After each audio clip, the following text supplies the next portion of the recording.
আজকে এখন তো 12টা বেজে গেছে, তো তো 12 জানুয়ারি হয়ে গেছে, স্বামী বিবেকানন্দের জন্মদিন প্লাস আমার মাম পিপির জন্মদিন।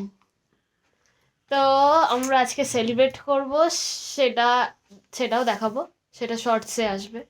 তো এসে গেছে, এই দেখো কেকটা। এদিকে আসো, ওইদিকে যাও। জুনাই, তুই এদিক থেকে ভিডিওটা কর। বাবা